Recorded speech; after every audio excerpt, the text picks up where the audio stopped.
Welcome student exam friend में आपका एक बार बहुत बहुत स्वागत है। और आज हम लोग पढ़ने वाले हैं मैथ। जी हाँ, क्लास 10 के लिए भी मैथ सब्जेक्ट है जो कि भारतीय भवन। जी हाँ, भारतीय भवन मैथ क्लास 10 के लिए। तो चलिए हम लोग अब इसको स्टार्ट करते हैं। आप लोगों को एनसीईआरटी के बहुत सारी वीडियोस मिल जाएंगी, लेकिन भारतीय भवन का जो वीडियो है या भारतीय भवन का जो सॉल्यूशन है वो हमें जल्दी नहीं मिल पाता है। इसलिए हम लोग जो है ये लेकर के आए हैं भारतीय भवन का जो सॉल्यूशन।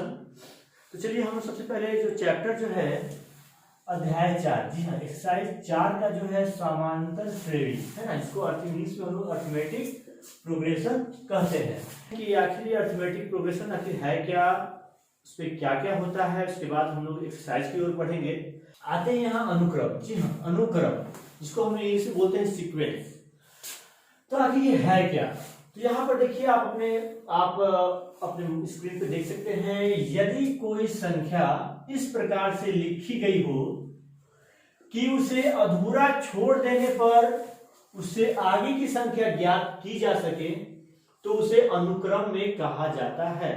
यानी कि कोई भी संख्या हो, बहुत सारी कुछ संख्याओं का जो श्रेणी होता है उसे हमने लिख दिया और एक डॉट डॉट डॉट डॉट के माध्यम से हमने उसे छोड़ दिया। इसका मतलब है वो आगे भी और भी बहुत सारी संख्याएं हैं। जैसे यहाँ आप एग्जाम्पल में देख सकते हैं, यहाँ एक श्रेणी है।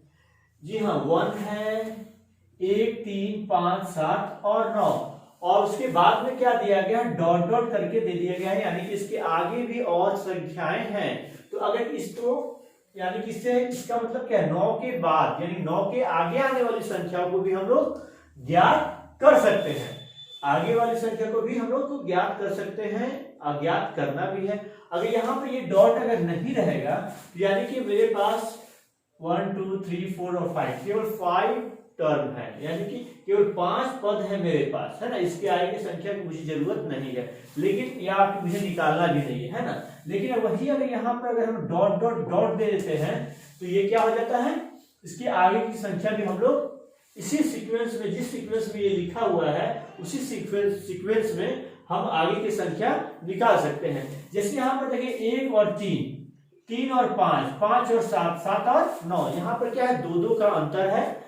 तो इसके बाद हम लोग चाहे तो भाई क्या बोलते 11, 13, 15 etc निकाल सकते हैं। तो यानी कि आई होप कि अनुक्रम और सीक्वेंस किसे कहते हैं इसके बारे में आपको समझ में आ गया होगा। चलिए अब हम लोग आगे बढ़ते हैं समांतर श्रेणी। जी हाँ, ये जो चैप्टर है अध्याय 4, तो इस चैप्टर का जो नाम है समांतर श्रेणी। जी हाँ, समांतर श्रेणी आखिर है क्या, तो यहाँ पर आप स्क्रीन को पॉज कर करके आप इसके डिफिनेशन को भी अपने नोटबुक में लिख सकते हैं। जी हाँ, यदि कोई अनुक्रम है ना, यदि कोई अनुक्रम यानी यदि कोई sequence A1 A2 A3 A4 इस प्रकार का हो, ठीक है, A1 A2 A3 A4 यानी कोई भी नंबर इस प्रकार का हो, और जहां पर 2 क्रमागत पदों के बीच में, है ना, 2 क्रमागत पदों के बीच में का जो अंतर है वो बिल्कुल बराबर हो। 2 क्रमागत पदों के बीच का अंतर क्या हो, बराबर हो। जैसे कि A2 माइनस A1 यानी A2 में A1 को घटाने पर जो आएगा वही A3 को A2 से घटाने पर आएगा, और वही A4 के A3 से A4 से A3 को घटाने पे आएगा। ठीक है, यानी कोई भी एक राशि हो सकती है, यानी कोई भी एक नंबर हो सकता है, तो इसे हम लोग समांतर श्रेणी में कह सकते हैं, यानी कि उसको हम अर्थमेटिक प्रोग्रेशन कह सकते हैं। ठीक है, तो अब यहां पर आता है, अब यहाँ अचर पद, एक अचर राशि जो हमने यहाँ पर लिखा है अचर पद, है ना, अचर राशि। तो अचर राशि आखिर ये यहाँ पर किस सेंस में इसका हम इस्तेमाल कर रहे हैं, अचर राशि आखिर है क्या।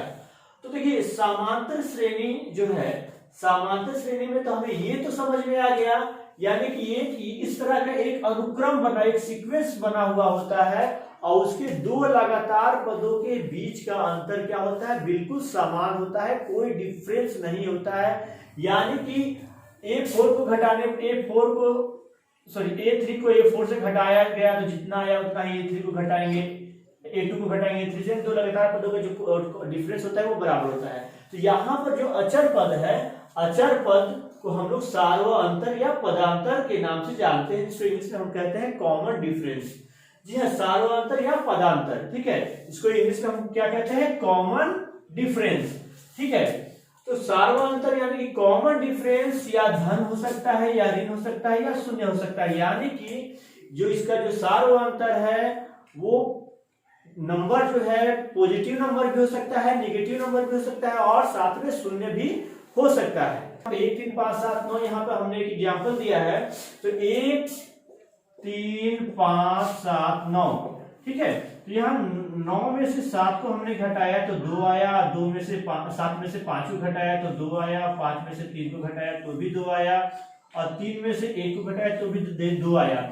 यहाँ पर ये जो है ये क्या है, ये बिल्कुल बराबर है, यानी कि ये किस क्रम में लिखा हुआ है, a2 माइनस a1 बराबर a3 माइनस a2 बराबर a4 माइनस a3, और इसका जो टोटल जो वैल्यू है वो 2 आ रहा है। यानी कि ऐसा कुछ नहीं कि कॉमन डिफरेंस जो है 2 ही आना चाहिए, यहाँ पर जो कॉमन डिफरेंस है वो अलग अलग भी मतलब कि 2 आए या 3 आए, लेकिन सभी पदों में है ना, सभी पदों में ये जो है ये 2 आया ना, यहाँ पर वो जो सार्वअंतर जो है वो बराबर होना चाहिए, यानी कि 2 लगातार पदों के बीच का अंतर बराबर होना चाहिए, ठीक है, तभी वो समांतर श्रेणी कहा जाएगा।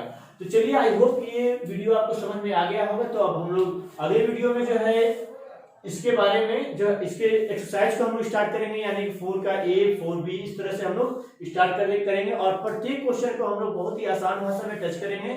तब तक के लिए स्टूडेंट्स धन्यवाद, थैंक्स फॉर वॉचिंग।